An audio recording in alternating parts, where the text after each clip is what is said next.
Hi, welcome to today's presentation. My name is Obalim, and then we're going to be looking at project management professional. This is the very first module or the very first chapter of this very presentation.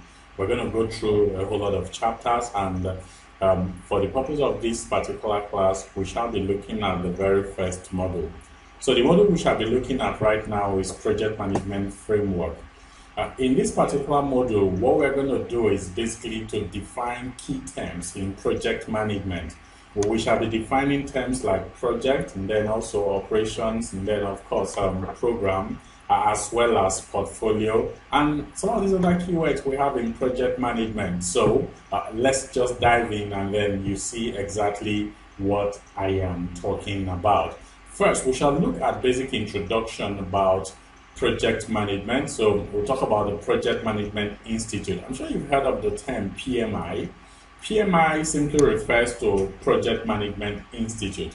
So the PMI is Project Management Institute, was founded in 1969, and it has actually grown to become a choice organization for project management professionals worldwide.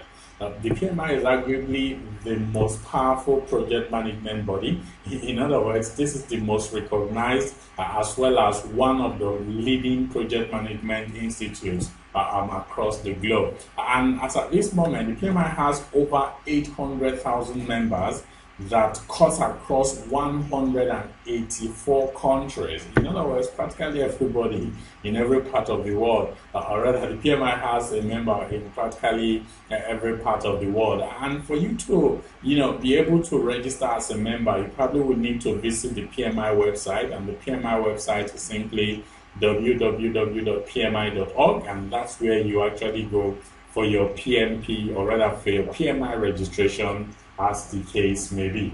Now, the PMI is responsible for the certification in project management, which we refer to as the PMP. So the PMI issues the PMP certification, and PMP simply refers to project management professional. In other words, after you've gone through the PME, after you've gone through this very certification exam, you become a professional in project management. And the PMP is the most widely recognized and respected certification in the field of project management.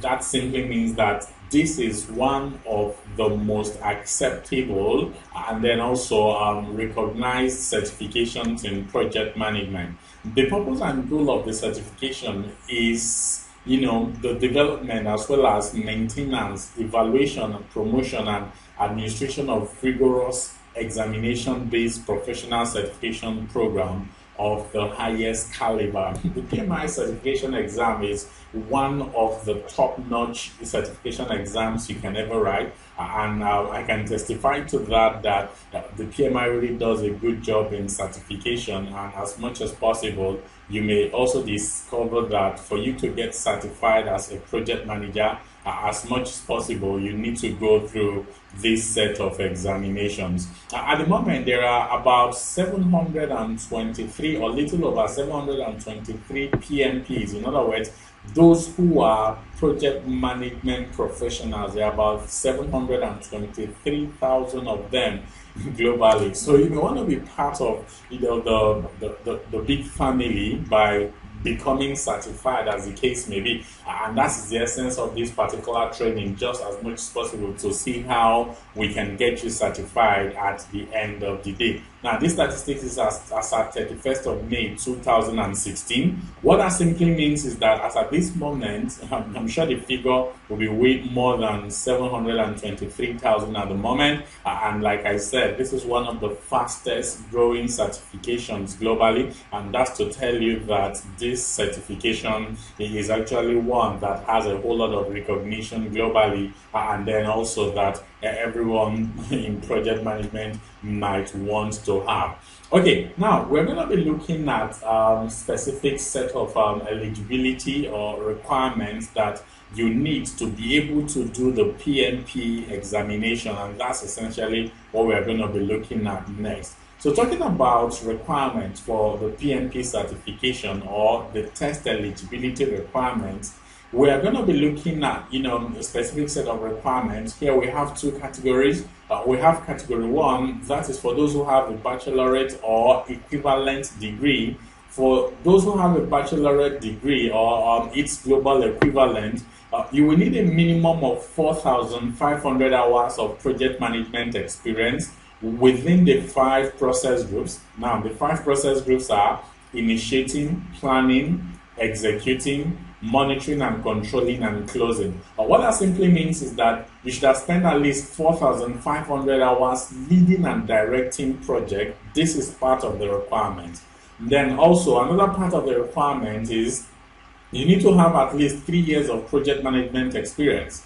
Yes, 3 years of project management experience. So the point is this: the certification exam, that is the PMP certification exam, is actually not for those who do not have experience in project management.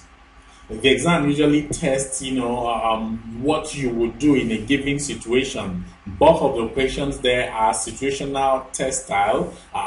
They measure what you're going to do within a given situation in a project. So if you do not have project experience, it might be very difficult for you to be able to answer some of those questions, and that's why part of the requirement includes the fact that you must have at least 3 years experience in project management within the last 6 years. Now, for this 3 years experience, it must be 36 months of unique, non-overlapping project experience. What that simply means is that the project experience you have should be such that it's going to be mutually exclusive. In other words, you won't have a situation where 2 projects are running concurrently. If 2 projects are running concurrently, they are regarded as one. So in other words, one project must finish, just like we have here, and then another project now starts. So this is essentially part of the things we refer to as the unique non-overlapping project experience.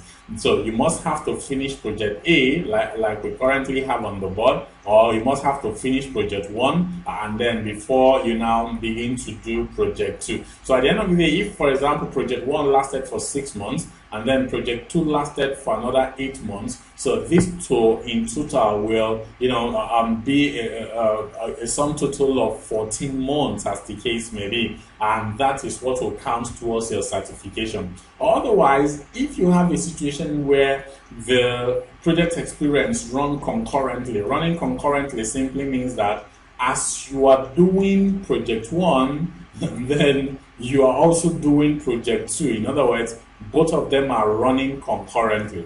If that happens, you get to see that the PMI regards both of these projects as one. So that's essentially what the PMI means when it mentions that you must have, unique non-overlapping project experience, as the case may be. Now, part of the eligibility requirement is also the fact that you must also have what we refer to as 35 contact hours of project management education. The 5 contact hours of project management education simply means that you should have at least, taking part in a project management training or project management class, or undergone certain level of training or education in project management that lasted for at least 35 hours.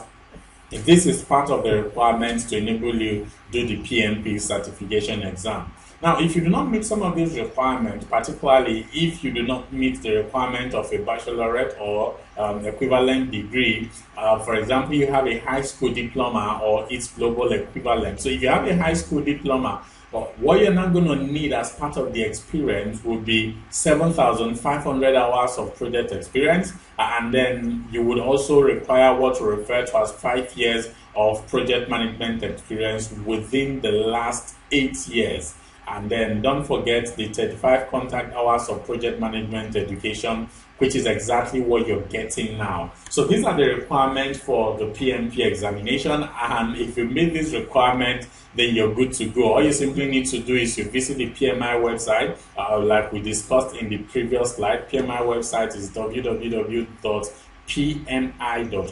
and then you click on the registration link, and then you can go ahead with your registration as the case may be. So we're going to be looking at a graph that shows the increment we have over the years with respect to PMP certification. So you can see that it started, way back, and then the very first set of certification, maybe it was in 1998. I'm really not very sure about that, okay? But then you can see that it has really been a progressive one, and the number of PMPs have consistently keep rising over the years, and that's one of the testimony or one of the points to illustrate the fact that this is an increasingly popular certification. And if you are a project manager or you want to build a career in project management, this is one certification that you must need to get, as the case may be. Okay, fair enough. Now remember, we talked about the PMI, that's the Project Management Institute, and we said that the Project Management Institute, which is the PMI, is responsible for certification in project management, which we refer to as the PMP. Aside from the PMP, the PMI also issues other certifications, which we are going to be looking at next. And some of the other certifications that the PMI also offers that you may be interested in includes the CAPM, which is the Certified Associate in Project Management. And then, of course, don't forget the PMP, which is currently what we are discussing. Then the PMI also does other certifications like the Program Management Professional, and then also PMI Agile Certified Practitioner. You may want to try this, especially if you're into software development. Agile is really a very, very interesting, body of knowledge that you may also want to put into consideration. Then the PMI also has the Project Risk Management Professional, known as the PMI RMP, and then also you want to measure as a scheduler or a project planner. You may want to also consider PMI Scheduling Professional, that is PMI SP, and then of course we also have the PMI OPM3 certification, as the case may be. Not quite long, the PMI also started doing certification in business analysis, So you may also want to look at that, business analysis, that is BA. It's known as PBA, that is PBA. So that is the project PMI's equivalent of business analysis certification, and of course it's already catching the vibes, and a lot of people are also going for that particular certification. Okay, so that's it essentially. In this particular module, we first of all talked about what Project Management Institute stands for, and we said that the PMI simply refers to Project Management Institute. Then we also said that the PMI is responsible for certification in project management, which is what we refer to as the PMP. Aside from that, we also talked about the requirements for you to become a PMP, or rather to be eligible for the certification exam. And part of the requirements included that if you have a baccalaureate degree, then you will need 4,500 hours of project management experience within the last 5 years, or rather 4,500 hours of project management experience, as well as 3 years of project management experience, and then also that you would also have spent 35 contact hours or 35 contact hours of project management education. And if you have a high school diploma or its global equivalent, then you should have spent at least 7,500 hours leading and directing projects, and then also should have at least 5 years of project management experience. And don't forget the 35 contact hours of project management education that we talked about. And then finally, we talked about other certifications that the PMI offers, which of course includes the CAPM, the PMP, the PGMP, the PMI ACP, then of course the PMI RMP, the PMI SP, that is Scheduling Professional, and then OPM3 Professional Certification. Oh, by the way, OPM3 simply refers to Organizational Project Management Maturity Model. Yes, Organizational Project Management Maturity Model. That's the meaning of OPM3. And then that's also a very good certification that you may want to look in. Okay, so that is essentially for the introduction about what the PMI stands for, as well as what the PMP is basically about, and then also the requirements. Now, we're going to be looking at key concepts in project management. And for the purpose of this very discussion, or for this very module, we shall be looking at key definitions, and part of the things we shall treat one after the other. We shall see how we are going to be able to define all of these concepts. So my goal at the end of this very session is that at the end of this session, you should be able to define what a project is, and then also be able to define project management, and then also talk about what we mean by the PMO. PMO simply refers to Project Management Office. You should also be able to talk about organizational structure, and then also talk about project stakeholders and who stakeholders are, and then also be able to talk about project phases, which we're also going to be looking at, and then also talk about project management process groups, and then also compare the difference between PMI and PMP. Although we've talked about this, but we're also going to have to look at this again so that you could also make more sense out of it. Okay, so at the end of this very chapter, I expect that you should know all of this. So, well, don't forget, when we're done with this very chapter, just ask me and say, oh, Balim, we need to be sure whether we still have a full grasp of those concepts you talked about earlier on, and then we shall probably come back to this particular side and see how well we understood these concepts as we journey along. Okay, so let's dive in. The very first concept we shall be looking at is the definition for project, and that's essentially what we are going to be looking at now. So you talk about project, and then the question here is, what is a project? Now, the PMI defines project as a temporary endeavor undertaking to create a unique product, service, or result. A temporary endeavor undertaking to create a unique product, service, or result. And that's essentially how the PMI defines project. And what it simply means when we mention the term temporary simply means that every project must have a definite beginning and an end. That's essentially what we mean by the term temporary. And it's also necessary that we know that when we talk about temporary, we don't necessarily mean that it should have a short duration. Please bear that at the back of your mind. The fact that we said that a project is a temporary endeavor doesn't necessarily mean that projects should have a short duration. No. Like I explained earlier on, what that simply means is that the project should have a definite beginning and a definite end. So, in a nutshell, a project can actually have a short duration. In other words, it's last for, say, 1 day or even a couple of hours, as the case may be. A project can also last for as long as 100 years. So, as long as it has a definite beginning and a definite end, we refer to that as a project. And another key term we saw in that definition is the fact that at the end of every project, it will produce a unique product, service, or result. So what we mean by this is that every project will produce a product or artifact or something that is quantifiable or an end item or a component item, as the case may be. Now, some persons might say, why do we say unique product?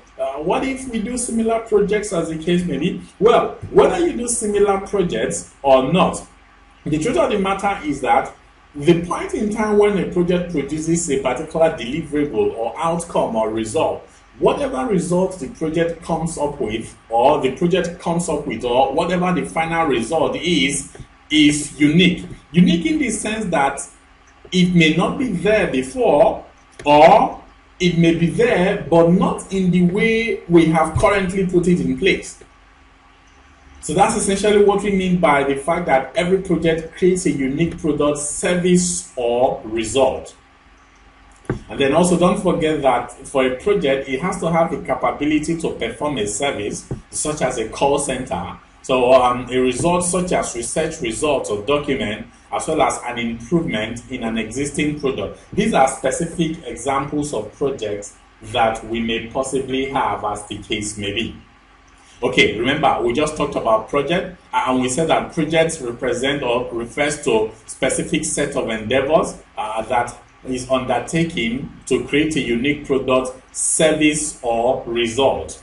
Now that we have talked about projects, it is necessary to note that projects are usually unique. They are also temporary in nature, and then they produce unique results.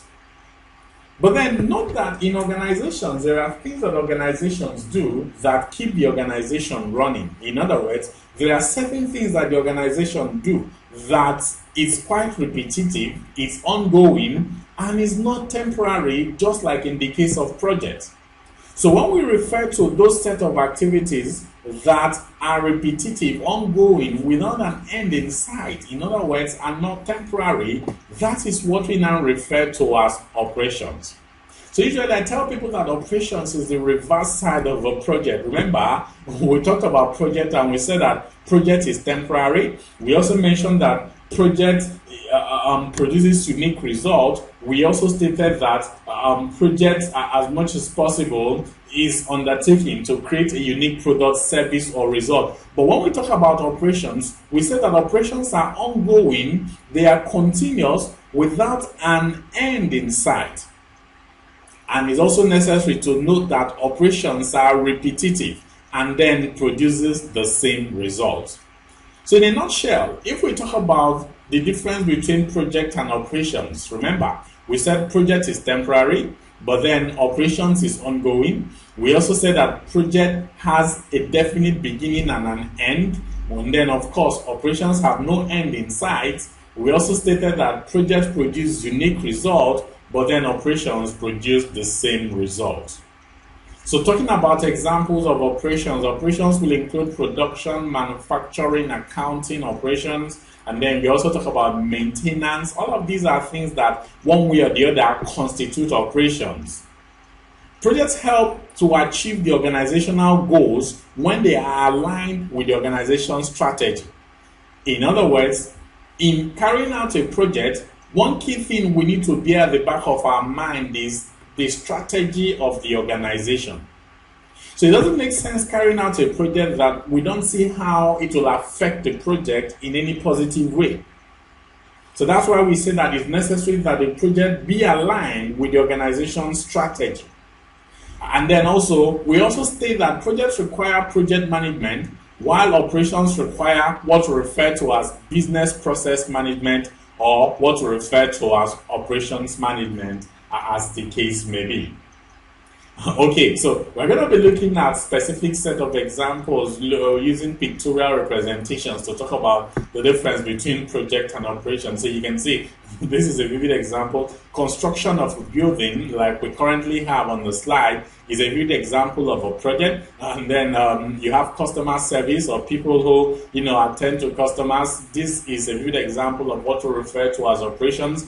This set of tasks in operations are going to be done repetitively, continuously, and then as long as the organization exists, there might be need for us to consistently having need for front desk or service desk, as we can see on the slide. But then for project, you can see once the building is completed, we are done with that particular project. But then note that we can begin to maintain the building, and the point of maintenance, or when we now start maintenance of that particular building, we refer to that as operations. Aside from that, we can also look at specific examples. Okay, now of course I'm sure all of you are quite familiar with this particular event, as the case may be. So a lot of people have tend to argue or ask whether project, or rather whether marriage is a project or operations, as the case may be. But then note that when you talk about wedding itself, the act of organizing this particular beautiful wedding like we have here is a project.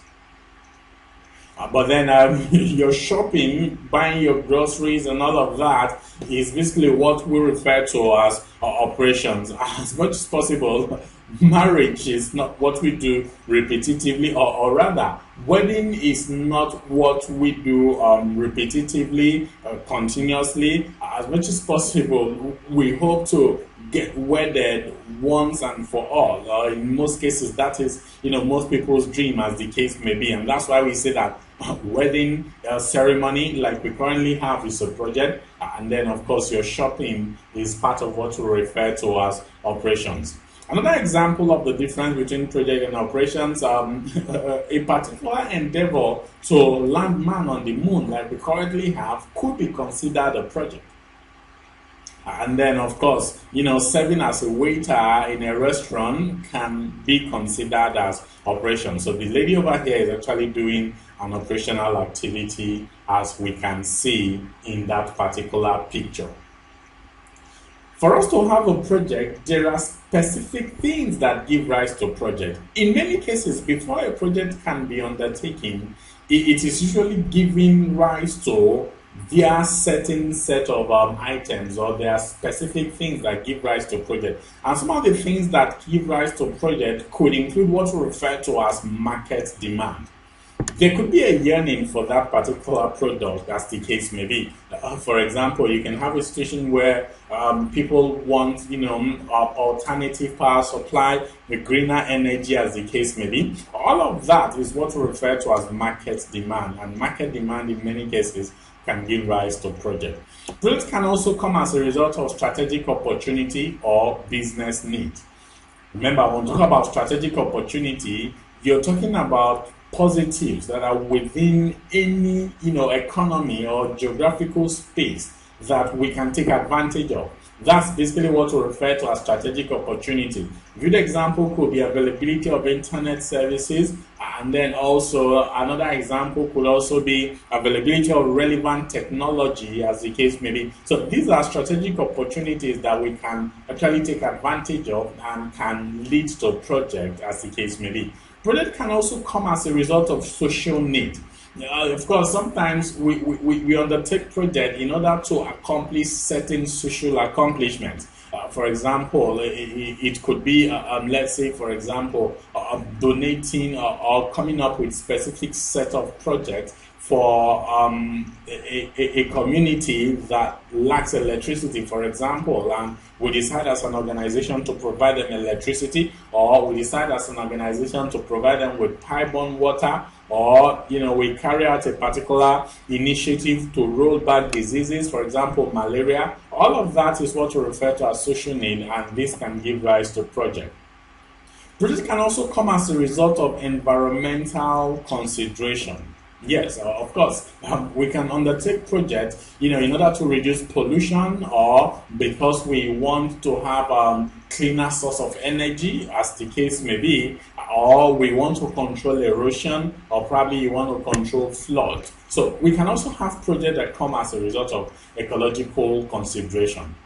Aside from environmental or ecological consideration, a lot of projects come as a result of customer requests. In many cases, a customer wants you to do something for him or her.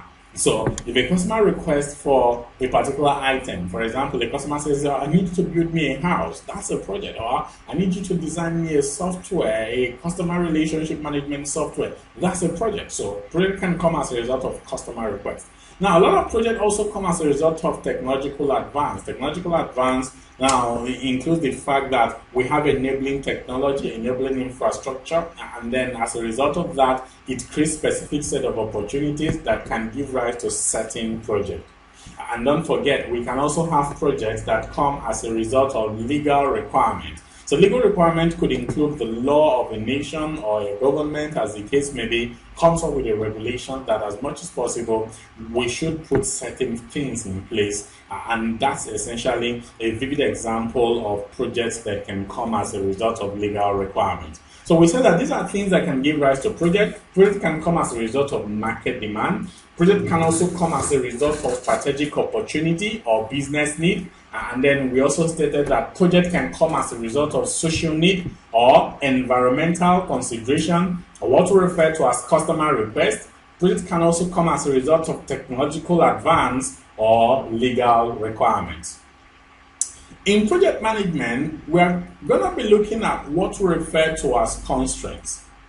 Now, somehow, I still like the whole idea of the triple constraint, but then one thing we need to be at the back of our mind is that the triple constraint philosophy, it's no longer, very relevant. It's basically out of date, because as we speak at the moment, the constraints have been expanded. But the point I'm trying to illustrate with these triple constraints is the fact that in the course of your project management, when you're constrained with any of these factors, for example, say time or cost or money, as the case may be, or quality, it may also affect other set of constraints.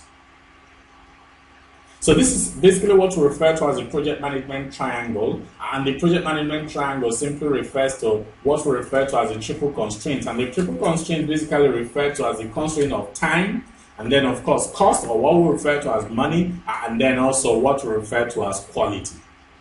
So in trying to explain the triple constraint, what that means is that in a project, if you're constrained by any of these factors, for example, if your project is running behind schedule, so which means you have time constraint, as the case may be. So if your project is running behind schedule, part of the things you can possibly do to still be able to meet up with your project schedule could be to add additional resources.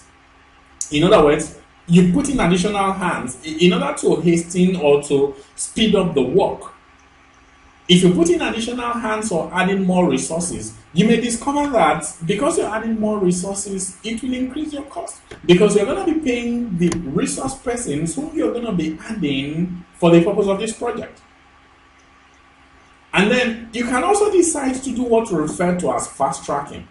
Fast tracking simply means that specific set of activities that hitherto you have scheduled to take place sequentially. Sequentially simply means you have planned this set of activities that they are going to take place one after the other. So activity 1 has to finish before activity 2 will start. But then you may have a situation where, because you are having time constraint or you're running behind schedule, you now decide to do all of these activities at the same time. So what that simply means is that as activity 1 is going on, you also commence with activity 2. If you're doing this, this is what we refer to as fast tracking. And then one of the major disadvantages of fast tracking is that it will affect the quality of your project. So remember, the point we're trying to make is that when you're constrained with any of these factors, it may also bring in at least one of the other set of constraints. Also, when we have a constraint with, let's say, money or cost, for example, there's also a tendency that that particular constraint with respect to cost is also going to affect the duration of, or the time of the project. So if, for example, we don't have enough money to finish the project, we can't even be talking about finishing the project on time, because as much as possible, we don't even have enough money to complete it. And then also notice that we may also have a situation where, because we're trying to save costs, it begins to impact the quality of the project, because we begin to look at specific areas that we can reprioritize, and then also look at if there are specific things we may want to do away with. All of that is essentially part of the things that are probably going to affect the quality of the project. And then also, if, for example, in the course of your project implementation, there is an additional requirement. In other words, we have a change in quality. If you have an additional requirement and then you may discover that this additional requirement may cost you more money to be able to accomplish, and then may also take you more time to be able to accomplish. So you get to see how a change in any of these constraints will bring in the other set of constraints. So the goal here in project management is that as much as possible, do not be constrained by any of these factors, or don't let yourself get boxed to a corner by any of these constraints, as the case may be. And that's essentially what we're trying to talk about the moment we talk about the triple constraints. Now, like I mentioned earlier on, the triple constraint have been expanded to now include what we refer to as scope. So we also have scope as part of the triple constraints. And then aside from scope, part of the triple constraint also it includes what we refer to as risk. So aside from money, we also have risk as part of the constraints. And then also we have what we refer to as customer satisfaction, which I'll refer to as CS in this particular instance. So customer satisfaction is also part of our constraints as far as the project is concerned. So we have time, we have cost, we also have risk, we have scope, we have quality, and then of course don't forget, part of the constraint is also what we refer to as resources. So resources, or RES for short, is also part of what we refer to as constraints. So in a nutshell, talking about constraints here, we're going to be referring to a specific set of constraints, and part of the constraints we have will of course talk about time, cost, quality, and then customer satisfaction, risk, scope, and then don't forget the very last one which we mentioned, which we referred to as resources. Resource is also part of our constraint, because you may also discover that in the course of your project implementation, you may also have resources as part of your constraint. So in a nutshell, the triple constraint has been expanded to now include other factors like risk, scope, resource, and then also customer satisfaction. This is in addition to time, money or cost, and then what we refer to as quality. Okay, so in a nutshell, this is essentially what we're trying to explain here. That in the course of doing your project, all you need to consistently do is to see how you can keep balancing your project and meet this set of constraints. You can see this guy trying to find a balance, and he's trying to say that the trick of project management is balancing these constraints in spite of upper management meddling. So as much as possible, you want to see how you can sustain your project within this set of constraints, majorly your time constraint, your cost constraint, and then also your scope constraint, and also be able to accomplish or meet the quality requirements at the end of the day. So those are the specific set of constraints that we have in a project, and then it's necessary that in the course of your project implementation, you try to balance your project accordingly amongst this set of constraints. Now, another key term we're going to be looking at, remember we've talked about projects, and then we also talked about constraints, and then we looked at the triple constraints philosophy, and then of course we also talked about other forms of constraints that we may possibly have. Now, we are going to be looking at other set of concepts in the course of this particular training, and this concept we're going to be looking at now is what we refer to as portfolio, and then also what we refer to as program. I have a friend who is a caterer, and one day I got a little bit curious. I wanted to find out how he's able to accomplish all his orders, because usually on a given day he may have like 4 or 5 orders, he may have like 5 or 6 customers or 4 or 5 customers that he has to deliver certain delicacies or certain menu to. And then one day I got a bit curious and I asked him, how are you able to meet all your orders? I mean, how are you able to always accomplish that? And then he laughed and said, that it's pretty straightforward, that what he does in most cases is, if the orders are similar, he centrally manages them. Now, what that would mean is the fact that if a customer or a group of customers actually request for a particular kind of menu, say jollof rice, for example, he now cooks a very big pot of jollof rice and then apportions them one after the other at the end of preparation for each of those customers. Now note, by doing this, it saves him a whole lot of cost, because instead of having to painstakingly do procurement for each client and then cook for each one of those clients and then also deliver them one-off, as the case may be, he does all of that together. So it saves him cost, or there's probably going to be some level of cost savings for him.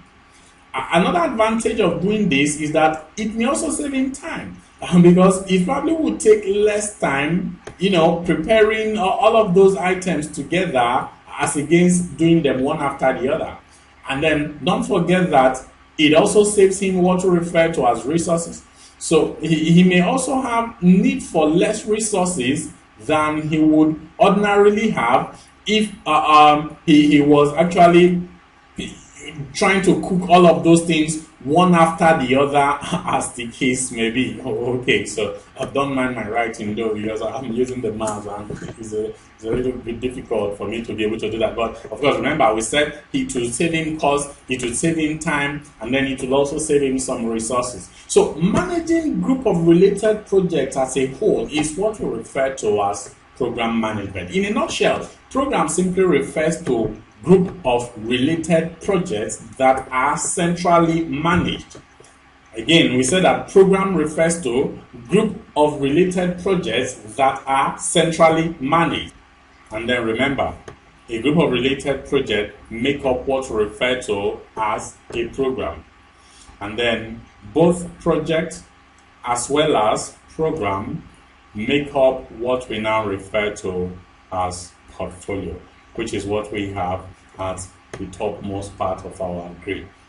So that's essentially what we're trying to point out here, that when we talk about project simply refers to temporary endeavors that produces unique outcome, while program refers to a group of related projects.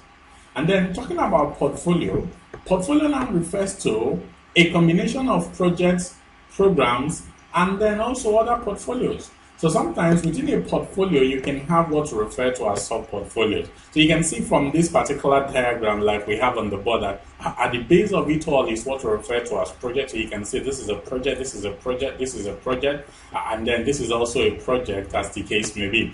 Now, of course, projects make up what we refer to as program. So you can see the arrow going up from project to program. And then also, you can see also another arrow going up from project to program. So group of related projects make up what we refer to as program, as the case may be. And then projects and programs make up what we now refer to as portfolio. So you get to see that all of this, one way or the other, gets connected to the portfolio, because portfolio is made up of all our programs, like we can currently see from the arrows, as the case may be, and then also all our projects also make up what we refer to as the portfolio. So in a nutshell, project refers to one-off set of endeavors that are temporary and then produces unique outcomes, while program refers to a group of related projects centrally managed. And then, of course, portfolio refers to a group of projects, programs, and other portfolios undertaken to achieve a specific business goal or objective. Now, for the purpose of the exam, for you to be able to tell the difference between a portfolio and a program, you may be aware that whenever it comes to the definition of a portfolio, usually you may see either undertaking to achieve a specific objective as part of the options, or you may also see other options there which will include accomplishment of a particular business strategy. As then you know that here we are talking about a portfolio. But then within projects, there are what we now refer to as sub-projects. Sub-project simply refers to manageable component of a project. For example, you're building a house, and then you decide to break down the construction of that particular house into different phases. As those different phases you decide to break it down into is what we now refer to as sub-project. So you could break it down into maybe phase 1, which is a foundation, and then maybe another phase, say for example phase 2, and then maybe your phase 2 is maybe your superstructure, and then the final phase, which is your phase 3, that we may now refer to as the finishing, as the case may be. And those are part of what we refer to as sub-projects. They may be performed by separate organizations. It's possible that we can outsource each of these phases of our project to independent or different organizations, or it's also possible that we could do all the phases, as the case may be. And then it could also be regarded as a phase of a project. Sub-projects are typically referred to as projects and then managed as such. What that simply means is that in some cases you may discover that within a particular project there are a series of sub-projects. So if, for example, we outsource the foundation part to another construction company, now for the construction company, this particular phase of the project, which is the foundation of our project, of our building project, is a project. So that's why we say that sub-projects sometimes or are typically referred to as projects, and for the managing organization, they also manage it as a project. Are we together? So that's essentially what we mean by sub-project, which refers to specific components or aspects of a project that makes up a whole. Another key term we shall be looking at is what we refer to as project management. Now, the PMI defines project management as the application of knowledge, skills, tools, and techniques to project activities to meet project requirements. So, there are about 4 key terms here that you need to be mindful of to always remember the definition for project management, and they are, here we shall be applying specific set of knowledge, and then also skills, like we mentioned earlier on. Set of tools will also be used, and then also we shall apply different techniques in the course of the project to be able to accomplish the project requirements. And if we are doing that, we say that we are doing project management. And then we also say that project management is accomplished through appropriate applications and integration of the 47 logically grouped project management processes categorized into 5 process groups. Now, I'll explain that. The truth of the matter remains that the PMI came up with what we refer to as project management processes, as the case may be. And the PMI identified 47 of those processes in all. So what that simply means is that we have 47 processes in project management. And these 47 processes, like we mentioned here, are now put into what we refer to as 5 process groups. So in other words, the 5 process groups is simply the 47 processes compressed. That's essentially what we're trying to say here. So the 5 process groups, if we expand them, we get the 47 processes, and if we compress the 47 processes, we get what we refer to as the 5 process groups. Of course, in the course of our deliberation, we shall be looking at those 47 processes one after the other within specific knowledge areas. But at this point, it is necessary that we know that for us to successfully manage a project, that there are logically set of processes, and there are 47 of them that we could use, and those 47 processes are put into what we refer to as the 5 process groups. Now, the process group simply refers to as, simply can be defined as a methodology for project implementation. In other words, talking about the 5 process group, we simply refer to it as the way in which we apply these 47 processes that we have. And those 5 process groups are, we have initiating, we also have planning, executing, monitoring and controlling, and then of course closure. So those are the 5 process groups that we have in project management. So when we talk about initiating simply refers to those set of activities that we perform, or those set of processes that we perform when we are starting the project. So that's essentially what, this particular set of process group refers to. In other words, talking about, initiating simply refers to the things we do to enable us start the project. And then talking about planning, in planning, this is where we now determine how we will do the project. So in planning, we come up with the how. And then of course, executing is when we implement the project. So this is where we talk about the doing aspect of the project. So in executing, we implement. And then, of course, monitoring and controlling, this particular, knowledge area, or rather, this particular process group talks about how we check to know whether what we are doing in the project is in line with what we have in the plan. And that's essentially what this helps us to do. So monitoring and controlling is where we check. And then, of course, the closing process group is where we bring it to an end. So at the end of the project, we bring it to an end, and then that's what we refer to as the closing. So in a nutshell, we have 47 processes in project management, and those 47 processes are grouped into what we refer to as 5 process groups. And the 5 process groups are, we have initiating, we have planning, we have executing, we have monitoring and controlling, and then of course, we have closing. And remember, we said under initiating, what we do here are those set of activities that we perform when we are starting the project. And then in planning, we talk about how to do the project. In executing, we do the project. In monitoring and controlling, we check to be sure that what we're doing in executing is in line with what we have in the plan. And then when we are done with all of this, we bring the project to an end, which is what we refer to as closing.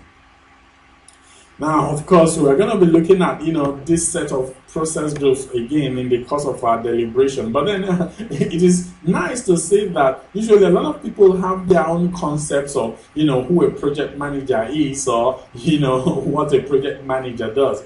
That's why, essentially why, we came up with some of these descriptions. They may not be exactly true, but then as much as possible, when it comes to, project management, your friends probably think, as a project manager, you do a whole lot of presentations, facilitating sessions, and all of that. And then probably your mom is thinking that as a project manager, you manage a whole lot of funds. And then, of course, this is, talking about a whole lot of money under your control. And then usually when you say you're a project manager in the society, a lot of people actually think that, yes, you're boxed up, or you're really very, very rich, as the case may be.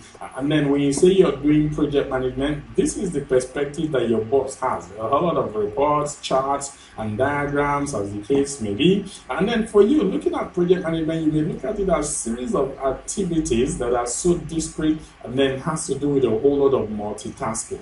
But then in actual terms, this could be what you do actually, okay? So that's essentially, what we're trying to represent here. But in a nutshell, talking about who a project manager is, if you ever seen the leader of an orchestra, you may discover that in an orchestra, you have a whole lot of people who are, performing a whole lot of things. You probably have people singing different parts, and then other people playing different musical instruments, as the case may be. But then you have this person who is at the helm of affairs, or who is at the center of it all, coordinating all the various activities that come from the different departments in the orchestra, and then is responsible for ensuring that you hear a very melodious music or song.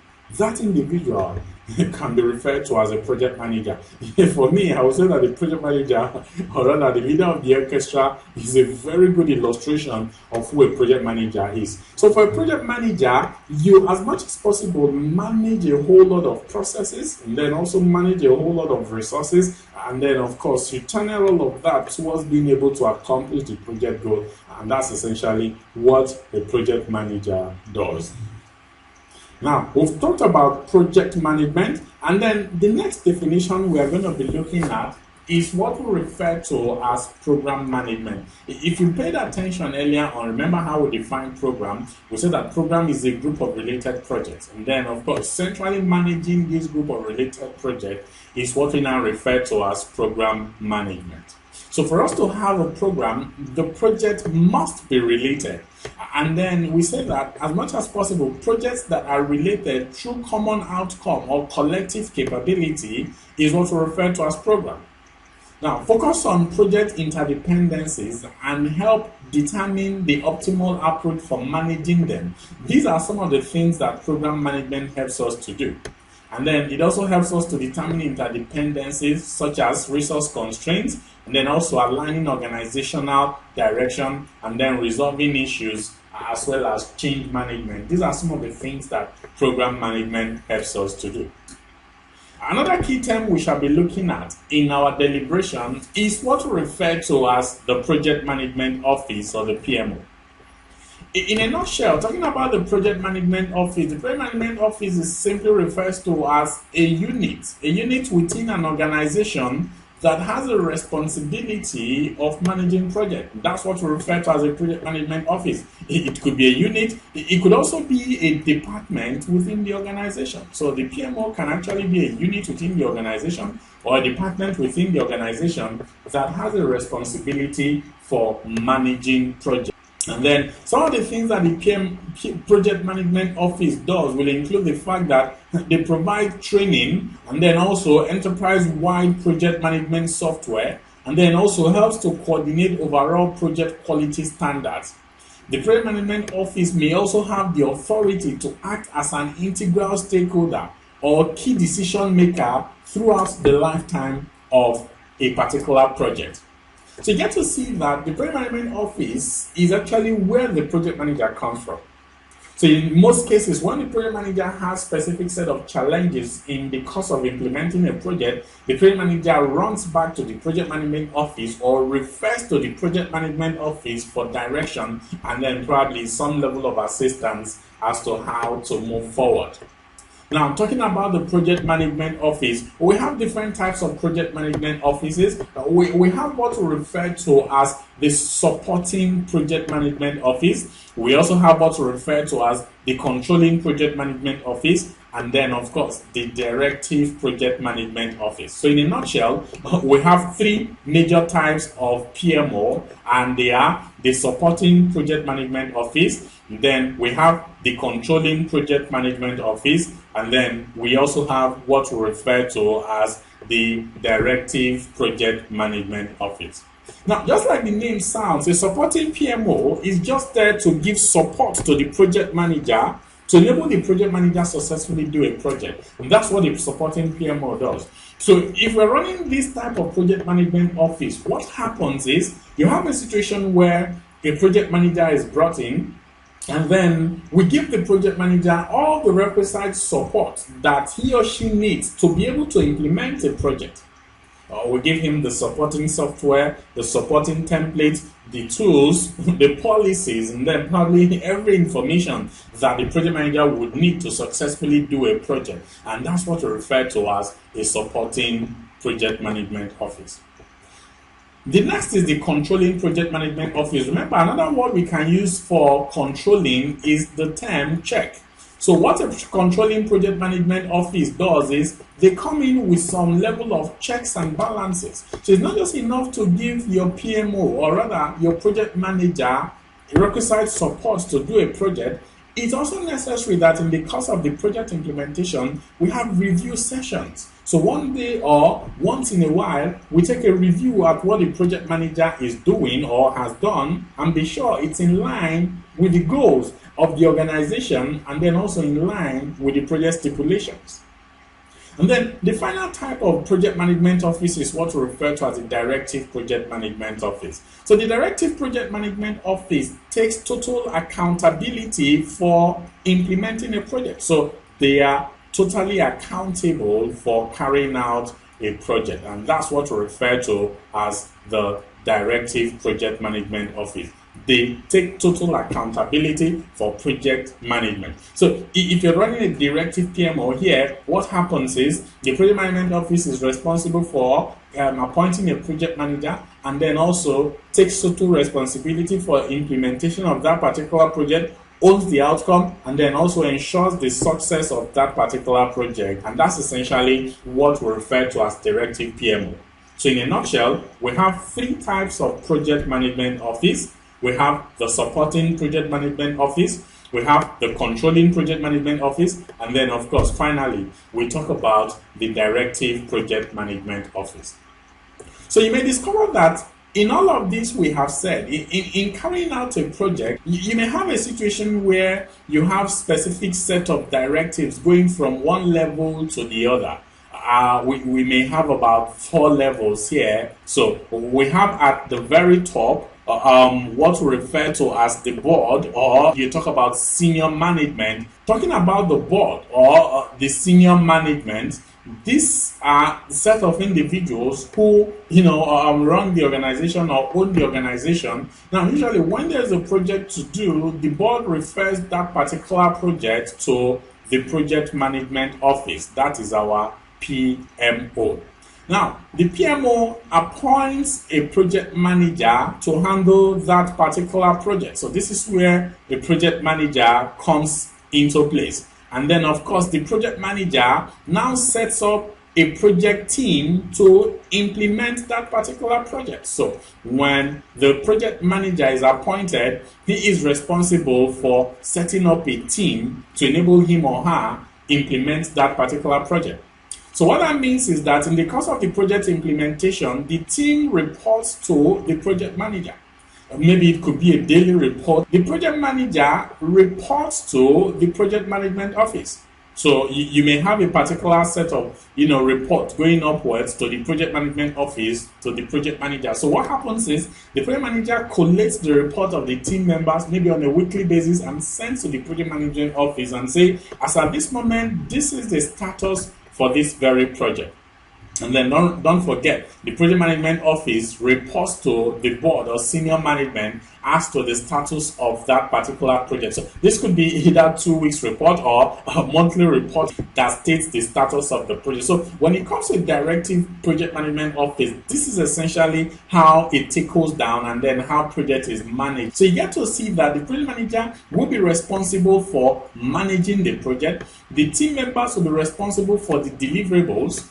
And then the team members will be responsible for the deliverables. The project manager will be responsible for managing the project, ensuring that team members accomplish their task when they should do it within budget, and then also within the stipulated scope or quality requirements. Then the project management office directs the project. In other words, gives directive to the project manager on what to do in the course of the project implementation.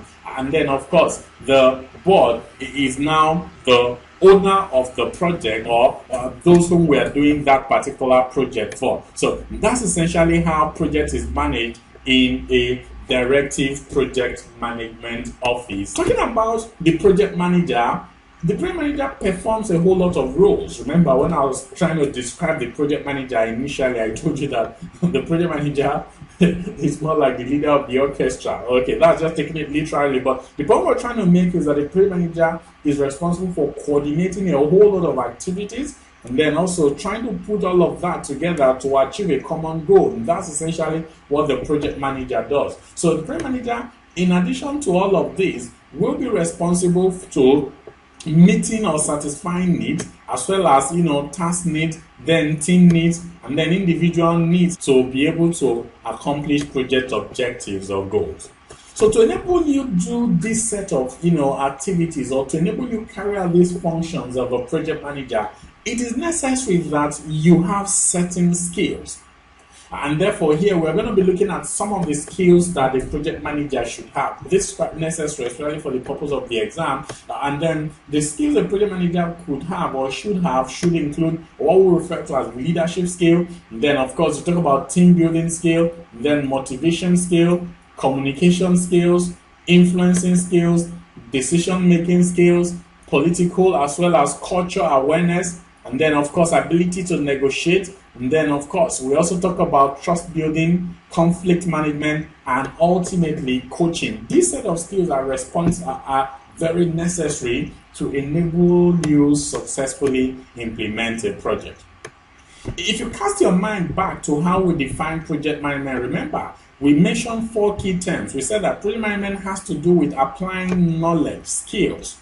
So when we talk about skills, the skills we're referring to here are essentially what we now have in this particular slide. So project management simply refers to applying knowledge, skills, tools, and techniques during the course of the project to accomplish the project objective. So like I said, we have just looked at some of those skills that will be necessary for us to successfully implement a project. Part of the reason why we do all of this is for us to have or be able to satisfy customer requests. You may notice that when it comes to projects, usually there are a whole lot of discrepancies, or in many cases a whole lot of dissatisfaction that comes because of the very single fact that we were not able to clearly define customers' request or customers' explanation and then know exactly what customer wants. So you may discover that in a particular project, you may have this kind of scenario. A customer probably needs something like this, which is what we have here. But then when the customer finishes explaining, this is basically what we understand from the customer's expectation. And then that same set of information is passed to the project leader, and the project leader interprets this set of information this way. And then when we get to the part of the business analyst has his own level of interpretation and may also interpret that particular project to appear in this particular manner. And then when the programmer virtually writes the project or the program or the coding, as the case may be, we may have something like this. And then the business consultant describes the project as, something like this. And then, of course, this is essentially how the project is documented. We have little information about what that very project is all about. Now, when the operation installs the project, we may discover that it might just be like this. And then, of course, this is how the customer was built. This is, how it was supported by the organization. But then, like I said, this is essentially what the customer wants. So the point we're trying to make here is that when it comes to project, being able to clearly define the scope of the project, what the project is all about, is key. So that understanding it will help us to see how we'll be able to satisfy that in the course of our project implementation as we journey along. So in a nutshell, talking about this, remember, we started by defining, what a project is, and we said that project is a temporary endeavor undertaking to create a unique product, service, or result. And then we also talked about operations, and we said that operations are repetitive, ongoing, and produce the same result. And then after that, we also talked about things that can give rise to a project. Remember, I said they can come as a result of market demand, strategic opportunity, and then also social need, and then environmental consideration, as well as customer requests. Then we looked at the constraints in project. We also talked about the fact that we could have time constraint, we could have cost constraint, quality, resources. Then we also mentioned other constraints to include customer satisfaction and then risk.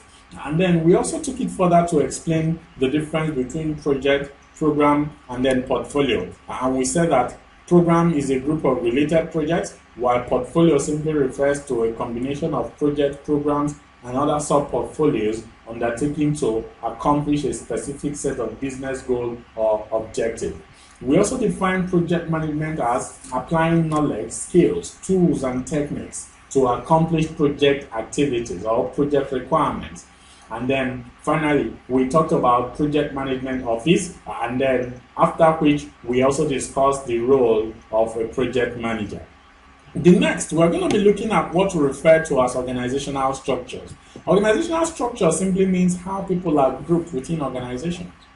And according to the PMI identified three broad types of organizational structures, which are the functional organizational structure, the projectized organizational structure, and then what we now refer to as the matrix organizational structure. So the matrix organizational structure actually has three types. So the three types of matrix organizational structure is what we now see here. We have the weak matrix, the balanced matrix, and then the strong matrix. But in a nutshell, the three types of organizational structures are the functional organizational structure, the projectized organizational structure, and then the matrix organizational structure. And recall, I said the matrix organizational structure is made up of the weak matrix, the balanced matrix, and then the strong matrix. So looking at these organizational structures one after the other, first we talk about the functional organizational structure. In a functional organizational structure, people are grouped according to their areas of specialization or the functions that they fulfill. What that means is, in this kind of organizational structure, you're probably going to work in a department where you have a specialty.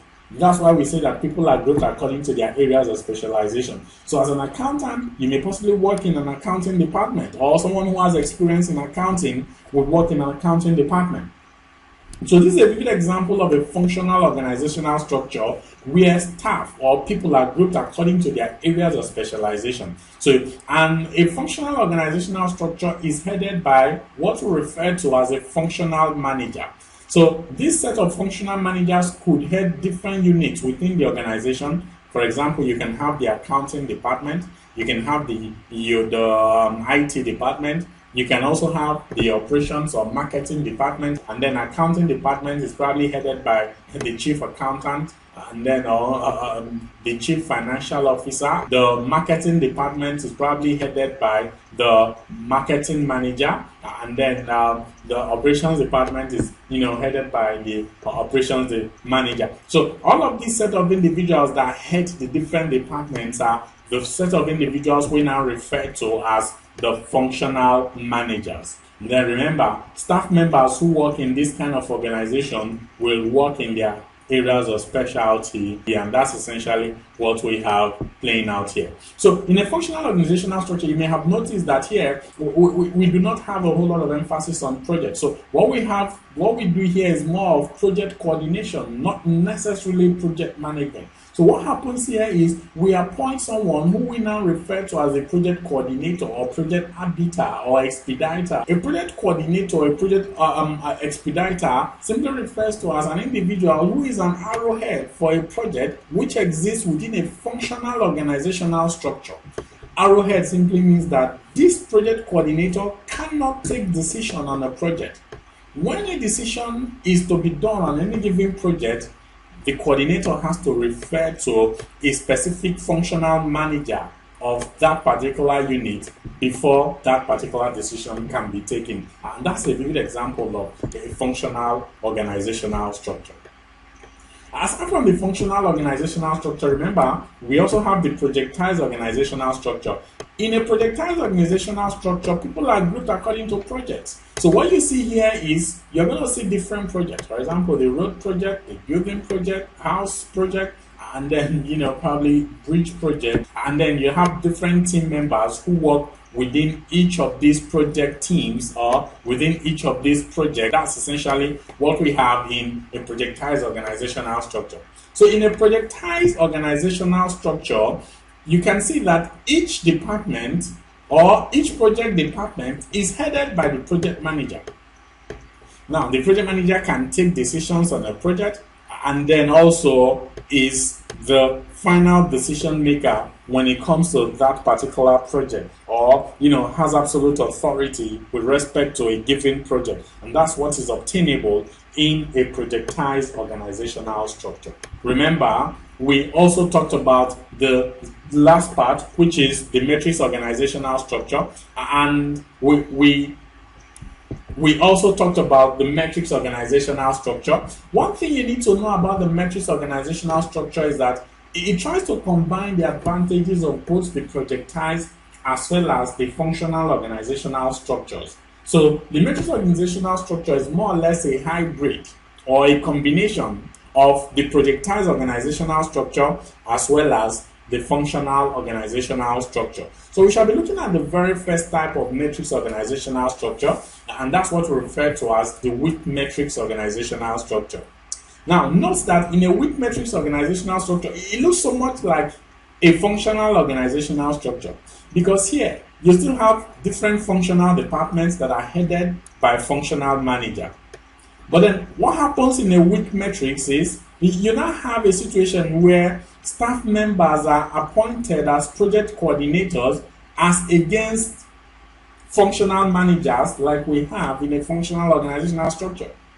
But then the staff managers who are appointed as project coordinators report to the functional manager of that particular unit. And then, like I said, if there's a need to take a decision on the project, the staff member actually refers to the functional manager for a final decision on that particular project. So this is a good example of a weak matrix organizational structure. Then the next is the balanced matrix organizational structure. You can see in a balanced matrix organizational structure, we have a manager here. Remember, when we looked at the weak matrix, what we had is a project coordinator. But then in a balanced matrix, we have a project manager. So what happens here is, in as much as we have a functional manager who is responsible for the day-to-day running operations of the organization, but then when the department has a project to do, a specific staff member is appointed as the project manager. And this particular project manager can take decisions whatsoever on that particular project. So you don't now need to refer to the functional manager for decisions on the project like the way it happens in a weak matrix organizational structure. In here, we have two reporting lines. With respect to projects, staff members report to the functional manager. But then with respect to their functional roles, they report to the functional manager. So this is essentially what happens in a balanced matrix. So we have two reporting lines, we have a project manager, we have a functional manager, and then this particular project manager can take decisions on a project. So the weak matrix is actually in between the balanced matrix is actually in between the weak matrix and then what we now refer to as the strong matrix. So in a nutshell, the strong matrix is a form of organizational structure where we have a department or a unit that is dedicated for managing projects. So this kind of organizational structure now talks about having a project management office or a department whose sole responsibility it is to manage projects. So what happens in this type of organizational structure is whenever any particular department or unit has a project to do, they simply refer it to the project management office, and that's essentially what happens in this type of organizational structure. And you can see people who work in this department are majorly project managers, so they are appointed at every point in time that the organization has a project to lead this project and then also to successfully implement those set of projects, and that's what we refer to as the strong matrix organizational structure. So in a nutshell, from what we have discussed so far, you can notice that the power of the project manager changes significantly depending on the type of organizational structure that we run, and we're going to look at that as we journey along in the course of our discussion. So in a nutshell, this is basically what we have talked about, talking about the different types of, organizational structures. Remember, we said we have the functional, we also have the projectized organizational structure, and then the matrix organizational structure. And remember, I told you that the matrix is further divided down into the weak matrix, the balanced matrix, as well as the strong matrix organizational structure. So, talking about the project manager's authority, remember, I told you that in a functional matrix, the project manager has little or no authority. In a weak matrix, anybody who is heading the project has very low authority. But then in a balanced matrix, this person has, some level of authority, which could be moderate. In a strong matrix, the project manager has, some level of significant level of authority. And then in a projectized organizational structure, the project manager has the highest authority. Now, when it comes to resource availability, in a functional organizational structure, it is little or none, and quite low in weak matrix. It's actually a bit moderate in balanced matrix, high in strong matrix, and then of course high to the utmost level in projectized organizational structure. When it comes to who manages the budget, in a functional organizational structure, as well as in weak metrics, the functional manager manages the budget. In a balanced matrix, it is shared between the functional manager as well as the project manager. So remember, I told you here you have two reporting lines. And then in a strong matrix, the project manager manages the budget. This is also what is attributable or what happens in a projectized organizational structure. The project manager manages the budget. When it comes to the project manager's role, the project manager's role is part-time in a functional organizational structure as well as in weak matrix organizational structure. But then in the other three, the project manager actually works full-time on a project. And then when we talk about project management administrative staff, they are part-time in functional, weak metrics, and then of course balanced metrics, but then they work full-time in both strong as well as projectized organizational structure. So this gives us a vivid definition of each of these organizational structures with respect to specific set of project characteristics. As you may have noticed, this set of organizational structures that we talked about, they have their ups and downs. I mean, they have their advantages as well as their disadvantages, and we're going to be looking at this set of advantages and disadvantages accordingly with respect to each of these organizational structures. First, we talk about the functional organizational structure. Remember, we said here people are grouped according to their areas of specialization or functions. So the power is actually with the functional manager or the functional leader. One key advantage of this very process or this very organizational structure is you have access to specialists, and then also you have one reporting line. So members report to only one supervisor. And then there's also a clearly defined career path. So if you want to measure in any particular career or in any specialty, this kind of organizational structure gives you that opportunity. But then the disadvantage is, let's focus on project deliverables. In a functional organizational structure, people don't focus on project deliverables as much as they focus on their, operational responsibilities or tasks. So what happens in this kind of organizational structure is when we have a project to do and you put team members to do the project, they pay more emphasis to their functional responsibilities to the detriment of project. And this is, understandable because a whole lot of times their KPIs, their appraisal is based on their functional responsibilities and not on projects. So that's why we say that people pay less cooperative attitudes to projects. And then another disadvantage is that, there's no career path on project management. And then here, the project manager has no authority at all. And that's one of the major downsides of a functional organizational structure. And, because of this, project is not very likely going to succeed or do well in a functional organizational structure. Now, the next is the projectized organizational structure. If you remember, we said this is an organizational structure where people are organized by project or according to project. So the personnel reports to the project manager who has the total power. Here we say that the project manager is the alpha and omega or the ad uno when it comes to decision making, as the case may be. Of course, you would expect that for this kind of organizational structure that is centered and focused on project, one of the key advantages is the fact that there is efficient project organization, because of course the only thing we came to do here is project management, so the focus is really on project management. Then there's also loyalty to the project. What brings the team together is the project. So, there are no other distractions or, other organizations or operational responsibilities that could serve as distractions. And then remember also that performance is measured on the efficiency or effectiveness of this very project. So there's high level of loyalty to project. And then there's also a lot more effective communications here.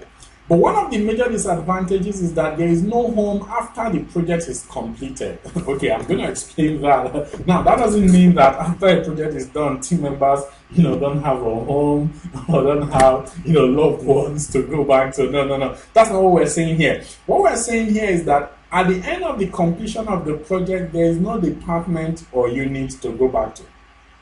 So what happens here is once you're done with the project, to your tent, everybody, we probably don't need you more in the organization, except of course we have another project where you could fit in. That's why we say there is no home after project is completed. And there could also be duplication of facilities. Remember, for you to successfully do a project, in many cases, a project has to be self-sustaining.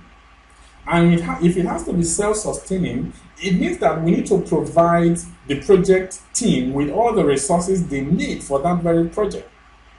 So, for example, we are building different, constructing different roads or handling different, road construction projects across the country. Now, remember, we may have a situation where each of these teams have their set of equipment. You talk about tractors, you talk about, a whole lot of the heavy equipment that are used for this project. Each team is probably going to have their own. And if we multiply or duplicate all of these things for the different teams we have, for the different projects we have, this could lead to a whole lot of duplication of facilities and less efficient resource usage. Then, talking about the matrix organizational structure, this also has its advantages and disadvantages. Remember, we said the matrix organizational structure is a hybrid of both the projectized as well as the functional organizational structure. We also said that there are three types, which are strong, balanced, and then weak metrics. The advantages of the matrix organizational structure includes the fact that there is maximum utilization of scarce resources. There's also efficient horizontal and vertical dissemination of information. Then there's retention of home after project closure. But some of the disadvantages is different priorities between project manager as well as functional manager, which can lead to conflict. In fact, this negates management principle. Management principle states that a supervisor, or rather a subordinate, should report to only one supervisor. So by a situation where a subordinate is reporting to two supervisors, you talk about, here, supervisor one, who is the functional manager, and then also reports to another supervisor, who in this case is the project manager. you have a situation where you could have a whole lot of conflict. I mean, this negates, management principles, and that's essentially one of the major disadvantages of, a matrix organizational structure. The aspect of dual reporting, this is very difficult to monitor and control. There could also be duplication of effort. That's one of the downsides of the matrix organizational structure. Okay, so let's look at this particular quiz, and you tell me what you make out of this very quiz that we have on the board. Try to see whether you'll be able to answer the question. Okay, Sama is a project manager in a company that regularly builds teams to create products for clients. When the product is delivered, the team is dissolved and assigned to other projects. What kind of organization is that? A, weak matrix. B, projectized. C, functional. D, strong matrix. Good. So the answer is projectized organizational structure. Remember, we said that in a projectized organizational structure that a project manager does not have a home. And this particular question, illustrates a projectized organizational structure. In a nutshell, talking about all of this organizational structure with respect to the power that the project manager has. Now, let's look at this very diagram that we have on the board and see exactly how it plays out. So here we talk about the functional influence on decision making, and then here we also talk about project influence on decision making. So you get to discover that when it comes to decision making with respect to project, the project manager has a whole lot of influence here in a projectized organizational structure. And then in a strong matrix, the project manager has significant influence. And then, of course, in a balanced matrix, there's a balance of influence. In a weak matrix, the project manager has more of functional influence over decision making as against, project influence. And then, of course, in a functional organizational structure, the project coordinator has a lot more influence with respect to functional decision-making, organizational process assets. Organizational process assets simply refers to assets or the things that the organization has that can aid us to successfully carry out our project. That's what we refer to as organizational process assets. They can include knowledge base, policies, processes, procedures, technologies, lessons learned from previous projects, and then specific set of softwares, tools, templates. All of these are some of the things that can constitute our organizational process assets. So in a nutshell, we say that organizational process assets are the specific set of items, tools, that can aid us to successfully implement our project. And like I said, it can include knowledge, policies, processes, procedures, as well as technologies. Another key concept we shall be looking at is what we refer to as the enterprise environmental factors. Note that sometimes in the course of carrying out a project, there are factors that are not within your control as the project manager or even within the control of the project team. So those factors that are not within your control in a project, those are what we refer to as enterprise environmental factors. They can include socio-cultural factors, economic factors, political factors, legal factors, international factors, foreign exchange factors, technological factors, and then don't forget, economic factors. These are factors that are not within your control, and in a project, we refer to this as enterprise environmental factors. Please note that both organizational process assets as well as enterprise environmental factors will form inputs into all our 47 processes. Remember, we said that we have 47 processes in project management. We shall be looking at them much more later in the course of our deliberation.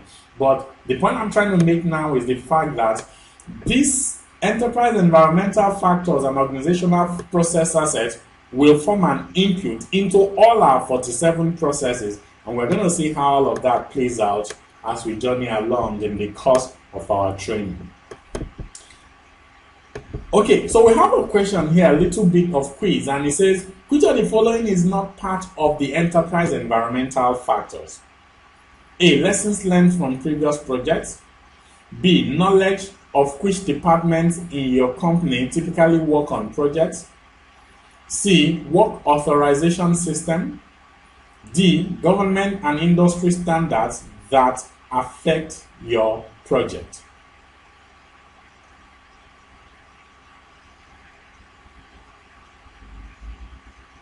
Good. So you talk about lessons learned from previous projects. So this is the correct answer, and it's not part of what we refer to as enterprise environmental factors. We're going to be looking at what we refer to as stakeholders next. Now, we'll talk about stakeholders. Stakeholders, according to the PMI, refers to individuals and organizations who are actively involved in the project and whose interests may be positively or negatively affected by the project's success or failure.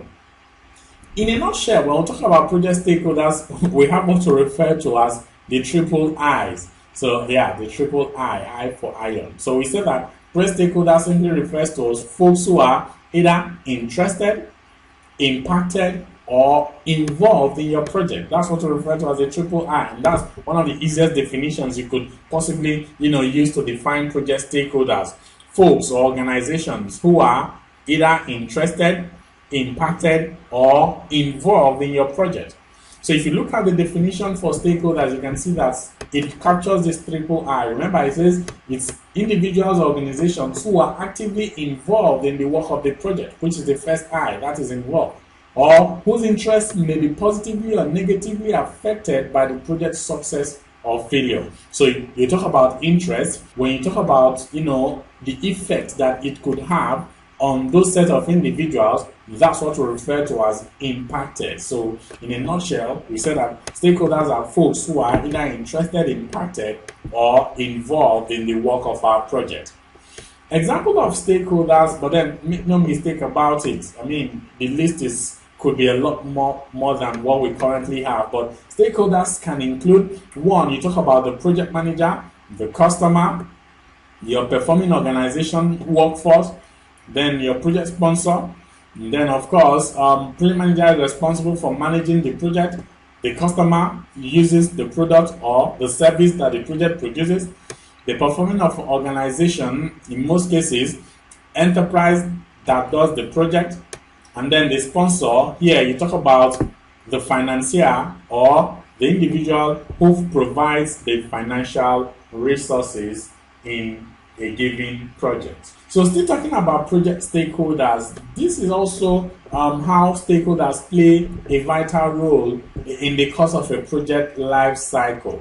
So you get to see that while managing a project, these are people who one way or the other can constitute project stakeholders. You have members of the project management office, you have the program manager, the portfolio manager, and then also other stakeholders. This set of stakeholders usually are quite influential, especially at the beginning of the project, and that's why you can see them here. Now, in the course of the project implementation, here you talk about the sponsor, the project team, then also you talk about the project manager as well as other project team members. These are usually quite actively involved, especially in the course of the implementation of the project. And then in the course of the closure, bringing the project to an end, of course, we hand it over to operations. So we're going to have operations as stakeholders here, and then probably functional manager who takes over maintenance or running of that particular product or service. And then, of course, the sellers or the business partners, as well as customers who uses that very product. So these constitute stakeholders, and influence are usually highest at the concluding part of the project life cycle. Another key term we shall be looking at is what we refer to as a deliverable. Now, this is necessary for you to understand, especially for the purpose of the exam, this set of definitions that we have tried to come up with, because in many cases in the exam, you see questions that give you a particular scenario and wants to know whether you have a firm grasp of what that particular concept is all about. So when we talk about a deliverable, we say that a deliverable is a unique and verifiable product, result, or capability to perform a service that is required to be produced to complete a process, phase, or project. Now, I'm sure that sounds like French, right? In a nutshell, when we talk about deliverable, we're simply looking at the product or the end result that we achieve after we perform specific set of services or a phase of a project. For example, we're designing a software. Deliverables can include that we come up with the software interface. Or we're building a house. Deliverables can include that we are ready with the foundation. Those are vivid examples of deliverables. Now, a deliverable often marks the end of a phase of a project or a major milestone. And then we also said that phase end as well as phase is also the same thing as phase exit, and then also known as stage gate or kill point. So a couple of times when you hear that a phase has ended, there are other terms we can also use in place of the fact that a phase has ended. It could be phase exit or stage gate or what we refer to as kill point, as the case may be. It's necessary that you know some of these concepts because sometimes you get to see questions in the exam that talks about at the stage gate of a particular project, so that when you see such a question, you know exactly that we are simply referring to, or that PMI is referring to, the end of a particular phase of a project.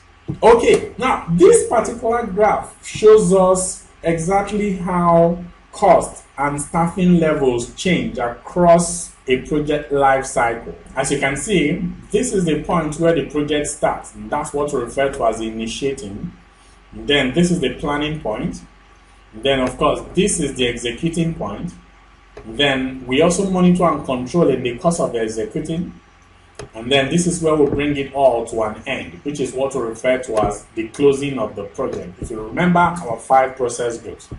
So one thing you need to note is that during the initiating of the project, the staffing level as well as the cost is low because we're starting here. So we're not really spending money on a whole lot of things. So all we're simply doing is we're holding meetings, we're strategizing, we're talking about who we're going to appoint as a project manager, and then also coming up with the authority that will enable us commence with the project. In other words, authorizing the project.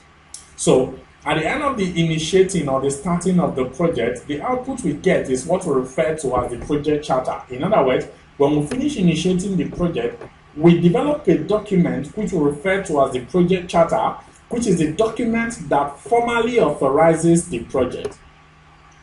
So here we issue a particular project manager that charter and say, you are appointed as a project manager for this particular project, and these are the things or the deliverables that we expect. That's what we refer to as charter. So at the end of the initiating of a project, the output we get is what we refer to as the project charter. And remember I told you that in the course of initiating the project, cost as well as staffing level is quite low.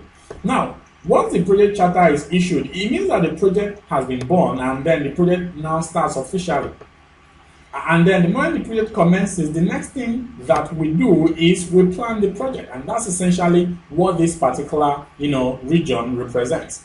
So in the course of planning the project, you will see that we're probably now going to begin to get additional hands, bring people from different departments, and sometimes bring consultants and even people from outside the organization and subject matter experts, and we'll begin to fashion out how we will implement the project. So as you're doing that, your cost is gradually rising because you're holding a lot of meetings, you're also having additional hands, you're beginning to pay salaries, and then as a result of that, cost begins to rise gradually. The moment we are done with the planning, the output we get will be the project management plan. So we have a guide, a master plan that we're going to be using for the purpose of the project implementation, which is what we refer to as the project management plan. Then with the project management plan, we begin to carry out project work. So you will notice that in the course of the project implementation, that is when we get the peak, or we attain the peak of our expenditure as well as our staffing level. So here we're bringing a whole lot of hands that will enable us to carry out the project work, and then also we begin to spend bulk of the money. And then you can see from the diagram that the distance in the course of implementation is a lot more longer than we had in the other previous life cycle phases of this particular project implementation, because this is where the major work is done and cost is usually highest in the course of the project implementation, which is the executing phase of your project. So of course, remember, as we execute the project, the output we get is what we refer to as accepted deliverables. Accepted deliverables simply means that as we begin to carry out the work of the project, we begin to see results. And as we begin to see results, we get approvals for those set of results and we move ahead. So those approvals for the results we've gotten is what we refer to as accepted deliverables. The moment we are done with achieving all the deliverables, we begin to round off the project. And that is essentially what we refer to as closing. So this is where we begin to bring the project to an end. And then we begin to release staff. And then we also begin to incur less cost up until the cost comes down to zero. So in a nutshell, cost rises in the cost of initiating of the project. And then, of course, a bit higher in planning. And then cost is usually highest in the cost of executing, as well as monitoring and controlling. And then also begins to come down in the cost of closing the project. Also note that as we go from the point of origin of the project up until the closure of the project, time elapses. So the base level is what we refer to as the time axis. And then, of course, this very particular vertical axis is now represents the cost as well as the staffing level in our project. So this is typically how projects are implemented, and then also how cost as well as staffing levels as well as time passes in the course of the project life cycle. There are also other variables we may also want to look at to see the impact they possibly have on the project progress. Now, another set of variables we are going to be looking at will include risk and uncertainties as well as cost of changes. Recall that in the course of the project implementation, as we start from initiating up until planning, cost is going higher, especially, and peaks out in the course of project executing.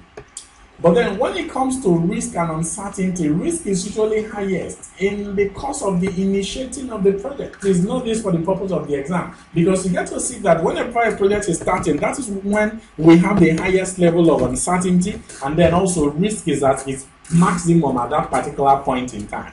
But note that as we go ahead with the project implementation, things begin to happen. Some of those uncertainties may not happen. Some may happen, but not in the way we thought. And then probably some may not even happen at all. So you get to see that as we carry the project along, or as we go in the course of the project implementation, the risk gradually reduces. And then the risk keeps going down up until the project is eventually implemented. So in most cases, in the course of the project implementation, the cost, as well as the risk go in opposing direction, as the case may be. And then notice that as we, journey along, especially in the course of the project, closure, the cost will also come down, and then of course meet with the risk. So this is essentially what happens in most cases in the course of project implementation, and that's essentially the impact of these variables on our project progress as it were. So we've been talking about project, about project phases. Project phases simply refers to the sub-projects or breaking down project into smaller components. And those are what we refer to as project phases. And it is usually done to enable us better manage the project and then also for effective control. You know how it is said that if you want to eat an elephant, you eat it one bite at a time. So that's essentially why it is necessary that when it's, you're implementing a project, you may want to break it down into smaller components, which is known as phases, to enable you better manage the project and then also for efficient control in the course of the project implementation. So talking about these phases of a project, you may discover that we can have the phases of our project or implement the phases of our project in different fashions. And these are the different fashions we may undertake to carry out the phases of our project. We can have a situation where each phase of our project we perform the 5 process groups. Remember the 5 process groups we talked about: initiating, planning, executing, monitoring and controlling, and then closing. So for this particular project, as the case may be, notice here that it has 5 stages. It has 5 phases. The first phase is facility decommissioning. Then the second phase is waste removal and cleanup. The third phase is landscaping. Then the fourth phase is design phase. and then the fifth phase is construction phase. Note how we did each of these phases. We first finished the facility decommissioning phase before we went into the waste removal phase, after which we now went into the landscaping phase. But then when we got to the design phase, before we finished the design phase, we started construction phase. So the point we're trying to make here is that the phases of our project, the relationship between the phases of our project can be what we refer to as sequential. Sequential simply means that you finish one particular phase and then you start another phase. That's what we refer to as sequential. So we do each of those phases in sequence.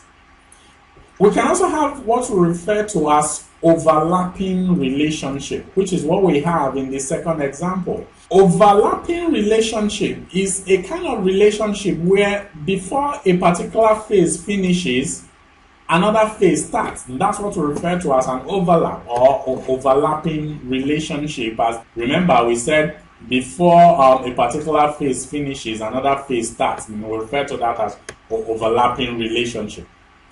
We also have a third part, which is what we now refer to as iterative relationship. Now, we are going to look at this iterative relationship in the subsequent slides. Iterative relationship. So the next set is what we refer to as iterative relationship, and we're going to be looking at that as we journey along. But then essentially, the first two types of relationship is what we see here. The very first one shows sequential relationship. In other words, we do it one phase after another. Then the second example is overlapping relationship. Before one phase finishes, the next phase commences. And then remember, in each of these phases, we initiate, we plan, we execute, as well as monitor and control. We also close. And that's essentially what happens in the course of these phases of our project. So remember, we said the phases of our project can have three forms of relationships: either sequential relationship, overlapping relationship, and then iterative relationship. We can have what we refer to as predictive life cycle. Predictive life cycle is also known as waterfall methodology or traditional methodology. As you can see, this pretty looks like a waterfall, right? You can see we go from one stage to the other, and then, basically like a waterfall. So this is what we refer to as predictive life cycle. The reason why it's called predictive life cycle is here we already know what the outcome would look like. That's why it's called predictive. So we're really sure of what the scope of the project is, what the final outcome or the final product will look like, and then essentially what we hope to achieve. So you get to see that in this kind of project, it is done on a sequential basis. You do it one phase after another. It is also known as a plan-driven approach because as much as possible, before we commence the project, we need to have a vivid plan, a comprehensive plan about how to be able to do that particular project. Of course, we do it from one phase after the other. From requirements, we, get a comprehensive plan. Then we do development and coding.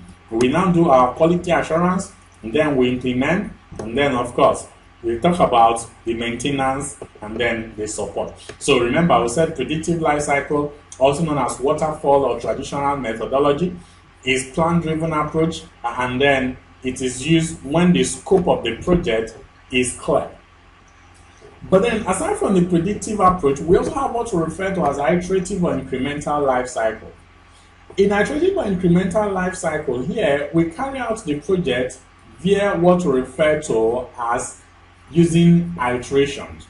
Iterations now mean that we have specific set of requirements. So after we gather those set of requirements, we work on meeting those requirements one after the other, as against having to deploy the whole of the solution all at once.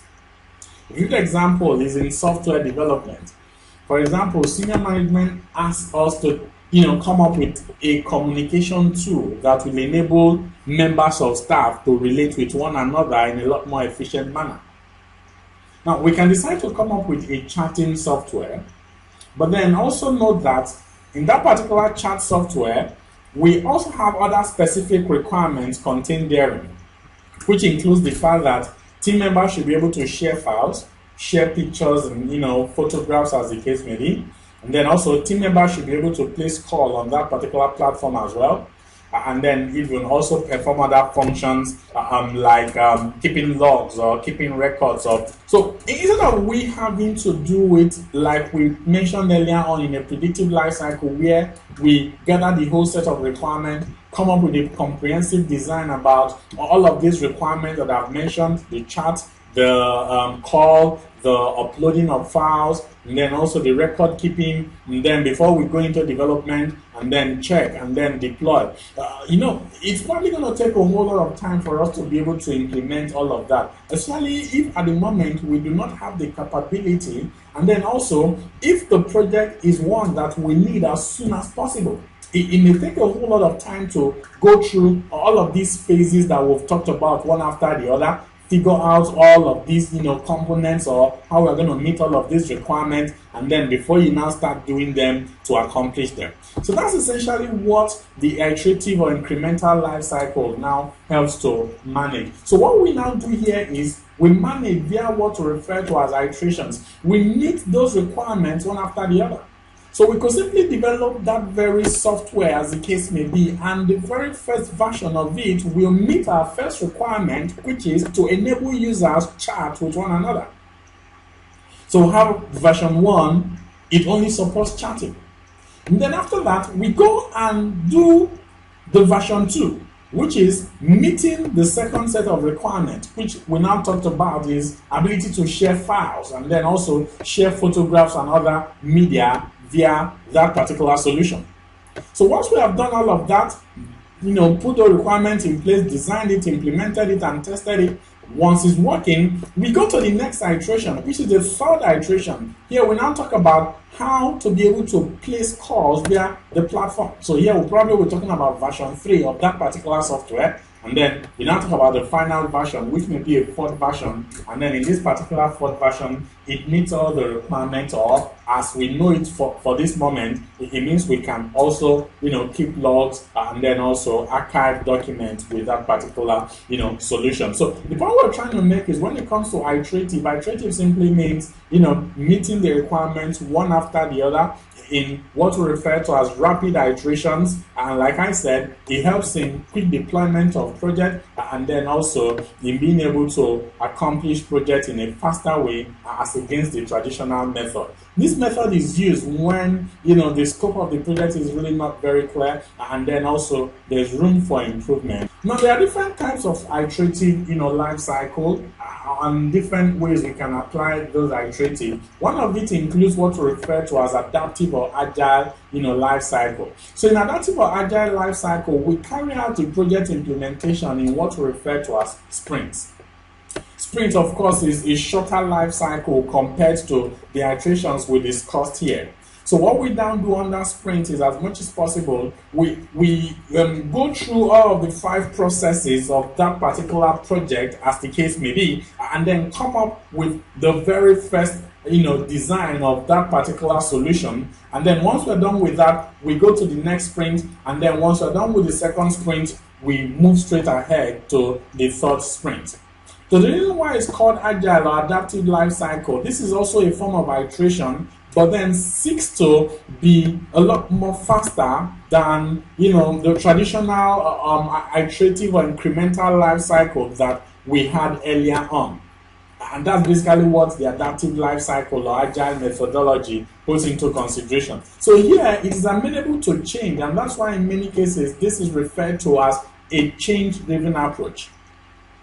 So we quickly do the first sprint and deploy, and then take customers' feedback, and then also we see how we can improve on that in the second sprint and deploy, and then also take feedback, and then add additional requirements and deploy in the third sprint. And that's essentially what we do under the adaptive or the agile, life cycle. Remember, we talked about the 5 process groups we have in project management, and again, this reiterates essentially how we use them in project. Starting is what we do when we initiate the project, and then of course subsequently we plan, and then we execute. Remember, in the course of our project implementation, monitoring and controlling is going to really take place throughout all of these process groups. In initiating, we're checking. In planning, we're checking. In executing, we're checking. And when we're done with the project, we also check in on when we're finishing the project. So that's why you can see monitoring and controlling processes, is done throughout our project life cycle. So in a nutshell, if we talk about these process groups, under the initiating process group, here we define and authorize the project as well as a project phase. So remember what we mentioned earlier on, this is where essentially we start the project. So this marks the starting point of our project. That's what we do under initiating. Then in planning, planning defines and refines objectives and plans the course of action required to attain the objectives and scope that the project was undertaken to address. In other words, in planning, we answer how. Recall we said under this particular part, we talk about, basically how we are going to implement the project, and that's essentially what planning does for us. We answer the question how. In executing process group, it integrates people and other resources to carry out the project management plan for the project, and this is when we refer to as do. This is where you talk about the implementation or the doing aspect of your project. Then in monitoring and controlling, here we see that regularly measures and monitors progress to identify variances from the project management plan so that corrective action can be taken when necessary to meet project objectives. In other words, under the monitoring and controlling is where we check to be sure that what we are doing is in line with what we have in the plan. So checking is part of the things we do under monitoring and controlling. And then in closing, this formalizes acceptance of the product, services, or result and brings the project or a project phase to an orderly end. End here is the key word. Remember, we mentioned earlier on that under the closing process group is where we bring the project to an end. So if you want to see how all of these, process groups now relate with one another with respect to time and then also measured across the level of the progression of the project, you may also notice that activities you perform under initiating process group in most cases is what you start first and then is quite prominent and then also begins to end when we start core planning of the project. So you can see initiating, this dotted line, starts, rises, and then as we start implementation, we gradually wrap up, initiating as the case may be. Notice that planning also starts, shortly after initiating. So as we're carrying out the processes under initiating, we are also carrying out planning. And then, at a point in time, planning becomes a major component and may continue throughout the course of the project implementation because we may have to be updating our plans as we execute and monitor the project, and that's why you can see that the plan extends even way up until the executing process group. As recall that we said monitoring and controlling is going to take part throughout all our phases. So you get to see that monitoring and controlling, this particular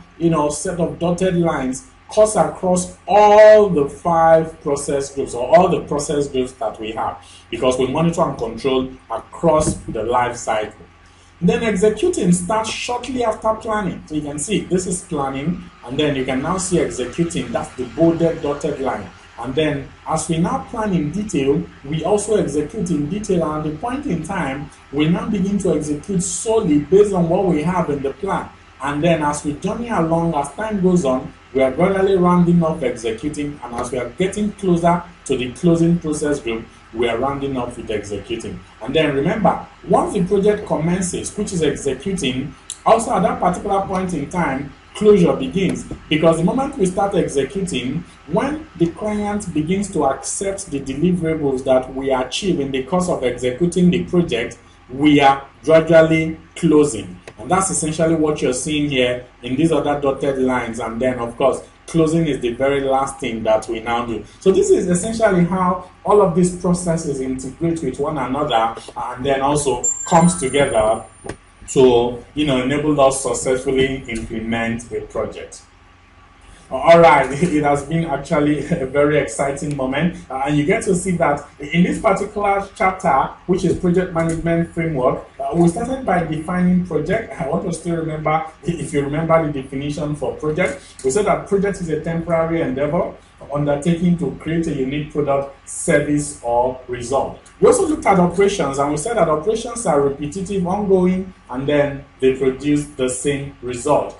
And then, of course, we took it further to constraints, and we talked about constraints as things that limit our options in a project. And then after we talked about constraints, we said that we should, as much as possible, try to balance our project amidst this set of constraints. We also looked at other key concepts like portfolio, program, and then also project. We refer to program as group of related projects, and then portfolio consists of project, programs, and other portfolios. And then we define project management as applying knowledge, skills, tools, and techniques during the course of a project to accomplish the project objectives. We also discussed the 5 process groups we have in project management, which are initiating, planning, executing, monitoring and controlling, and then closing. In this chapter, we also talked about project management office, and we said this is a unit within an organization that is responsible for project management. And we said that there are majorly 3 types of project management office. You have the supportive project management office, the controlling, and then the directive project management office. We looked at the roles of the project manager, after which we talked about organizational structures, and we talked about 3 major forms of organizational structures, which included the functional, the projectized, and then the matrix organizational structure.